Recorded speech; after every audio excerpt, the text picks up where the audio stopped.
Hello Year Enthusiast, tahu gak sih kalian, kebiasaan kita dalam memeluk guling saat tidur ternyata punya sejarah yang sangat menarik loh. Guling yang juga dikenal sebagai Dutch wife atau istri Belanda, ternyata memiliki sejarah yang berkaitan erat dengan penjajahan Belanda di Indonesia. Guling diciptakan untuk menemani para pria Belanda yang datang ke Indonesia tanpa istri atau pasangan. Guling dibuat dengan panjang menyerupai manusia dan diletakkan di atas tempat tidur untuk menangkal kesepian dan melepaskan kerinduan. Saat ini, guling mendapat pengakuan sebagai identitas bangsa Indonesia berdasarkan pengakuan Presiden pertama Indonesia, yaitu Soekarno, yang sangat membanggakan keberadaan guling sebagai salah satu identitas bangsa. Kebiasaan memeluk guling tersebut merupakan salah satu contoh dari dampak kolonialisme di Indonesia oleh Belanda. Hal ini dalam studi hubungan internasional dapat disebut sebagai fenomena postkolonialisme.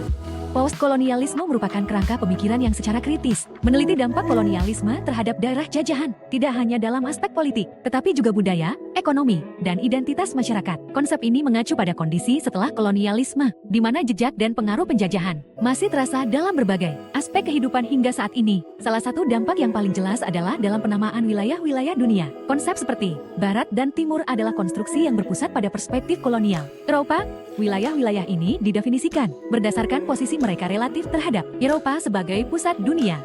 Tahukah kalian, dalam postkolonialisme terdapat dua kutub. Kutub tersebut berasal dari pemikiran Eurocentrisme. Eurocentrisme ialah suatu pandangan yang menempatkan Eropa atau budaya Barat sebagai pusat dari sejarah perkembangan peradaban manusia. Kutub Barat ialah pandangan yang sangat mengapresiasi pencapaian Eropa, seperti perkembangan ilmu pengetahuan, teknologi, sistem pemerintahan yang berasal dari Eropa. Sehingga dalam pandangan ini, Eropa dianggap sebagai model peradaban yang harus ditiru oleh wilayah lain di dunia. Sedangkan Kutub Timur ialah suatu pandangan yang mengkritik Eurocentrisme, yang seringkali merendahkan nilai sejarah dan budaya dari masyarakat di luar Eropa. Edward Said mengkritik stereotip orang Barat terhadap orang Timur, di mana Eurocentrisme seringkali mendefinisikan dunia Timur sebagai terbelakang, irasional, mistis, aneh, dan memerlukan intervensi Barat. Gayatri Spivak mengkritik representasi Barat terhadap Global South melalui konsep subaltern. Ia menekankan bahwa kolonialisme seringkali membuat masyarakat terpinggirkan, cenderung dimarginalisasi, tidak diberikan hak untuk bicara, tidak didengar, dan seringkali diremehkan. Serta Homika Bhabha yang menganalisis dampak psikologis akibat kolonialisme. Teori ini memungkinkan kita melihat kedua area tersebut dengan cara baru dan merayakan budaya-budaya yang ada di dunia,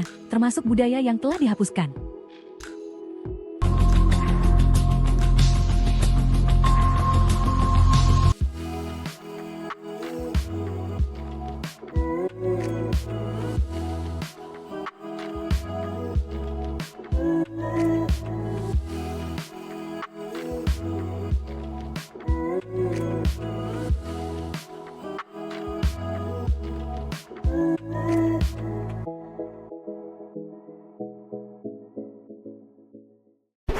Created using Powtoon.